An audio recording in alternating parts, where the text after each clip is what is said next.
Today I'm excited to introduce you to my former weaving instructor, Lois Watson.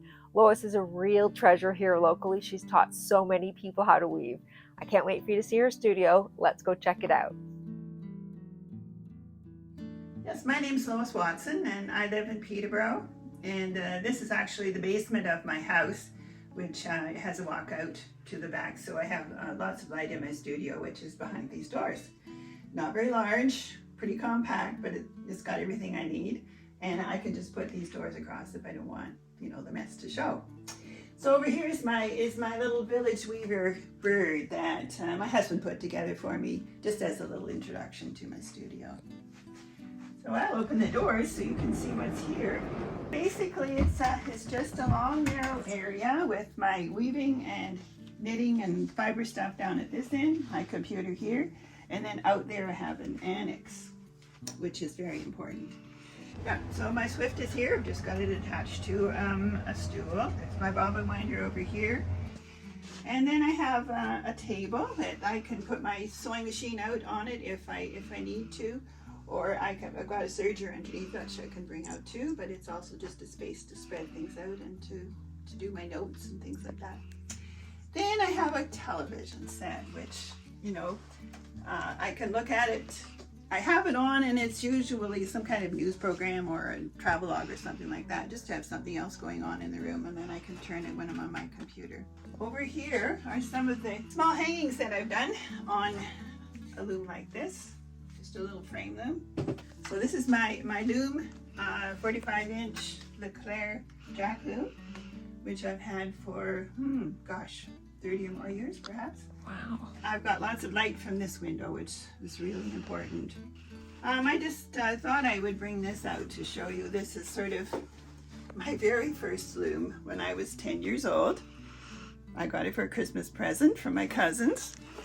And I was just absolutely fascinated with it because of the rigid heddle loom. Just going up and down like this, and I could actually make cloth, and I thought, that's absolutely fabulous. So when I found myself in London, Ontario, there was a weaving course offered, and I thought, yes, I remember that little loom that I had so much fun with. And I've been weaving ever since. So you never know what, you give to somebody for a Christmas present when they're small, and it just might come up later on in their lives. When I first learned to weave, I came back to Peterborough, and I just had a loom in my bedroom, and I had some bookshelves. I needed some place to put my yarn. So a friend of mine, her husband was just starting to take up basket weaving. So I told him my problem, and so he said, great. So he started making these baskets for me. This one has thrums. This one I think has bobbins in it. And I think I've got probably about 15 of these. Books and magazines, and woven is my go-to, always has been. My shelf of books acquired from various places. Old ones, new ones, classic ones. Books on knitting and crocheting and stuff like that, which I do, sewing as well. Here are some bags that I've made. So then I've got my yarns organized according to what they are. These are all the synthetics and special yarns that you pick up here and there, and organized according to color. I have wool down here because I don't use wool that often.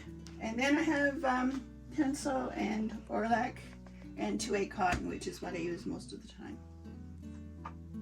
So finished things that I've done lately are on the shelf right here. These are knitting yarns here. This is my button collection down here. It comes in handy too. Just a shelf full of stuff. Okay, this is one of the uses for these baskets, is if there's a project I'm getting ready to do, like I want to do some bags with some inkle weaving in it. And so I put this aside for now because I've gone on to other things. But it comes in handy for things like that. Over here I have my computer and printer and so on. And my other hobby is family history. So I have a lot of binders and finished products here that I've done with all my different families. And then in here is the annex. So this whole end here is where I keep my odds and ends. I've got them hanging from the ceiling here. My warping board frame loom, my Dorothy loom table. I have a rigid heddle loom over here, and this is my spool rack. And my new project is going to be, when I get some time, doing some needle felting. I've got a wonderful book here for inspiration, and I haven't finished going through it yet, but it's just wonderful. It just gets me all excited about doing needle felting. This is the table where I put my working board. So a lot of people hang their working boards up and stand in front of them, but I find it works for me just to put it on a table right here. When I belonged to the Peterborough Guild, you were the librarian. I'm not sure if you still do that. Yeah, I still am. Yeah. You still are, yeah. So can you talk to us a little bit about how you source your books and what kind of things you look for? Okay, well, first of all, I make it clear to the membership that if they know of a book, that they have seen or would like to have, and they think would be good for the library, to let me know. And then I'm in chapters, and I go to the shelf and I check out what's new. And then, of course, in Hand Woven, there's always reviews of books, and Fiber Focus as well, the OHS. There's always reviews of books in there too, so I try and keep up to date. Do you want to talk to me a little bit about your love of color? Well, I guess it's always been there. I've always had a pretty visual sort of view of the world, and color comes into it that way. I took an interior decorating course. It was talking about the color wheel and all of the different combinations, the monochromatic scheme and the split complementary and all that kind of thing. So all of that kind of thing really set me up for looking at yarns, I guess, and trying to figure out, well, what color is this? What's in there?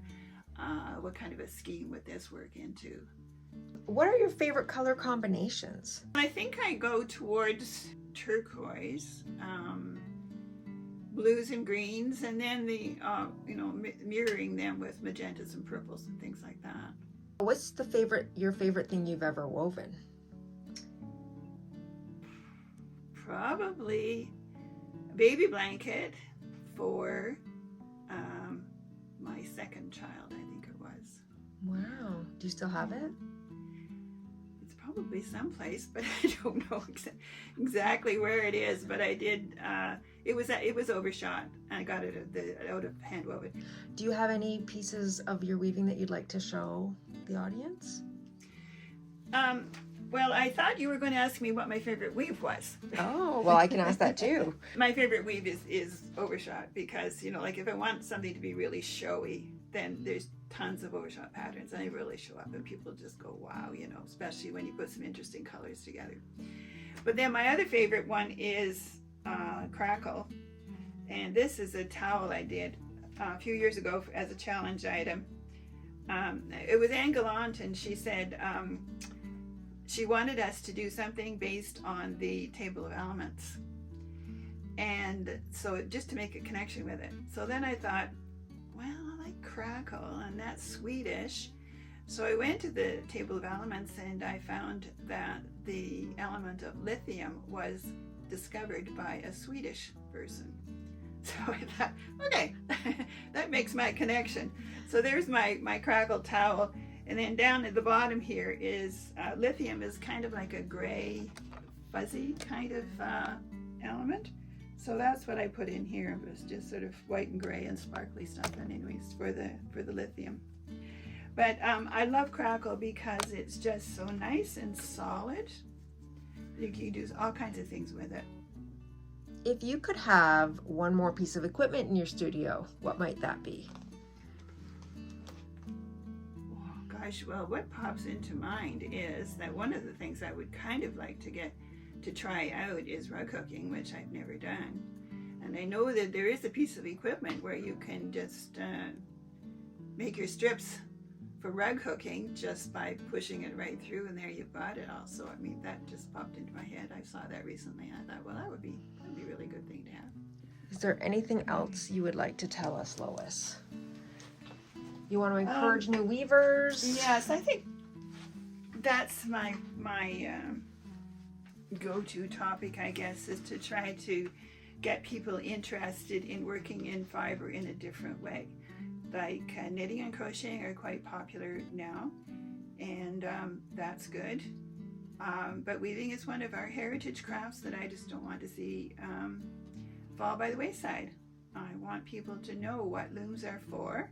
Spinning wheels as well. Even though I'm not a spinner, spinning is very, very important. And all of those things would get people busy with their hands and with their minds, putting their minds and their hands together and thinking a little bit about history, and that they're passing this on and showing it to a modern audience who can appreciate it and appreciate something that's hand-woven. If you enjoyed today's video, please be sure to check out this one or this one. I'll meet you there.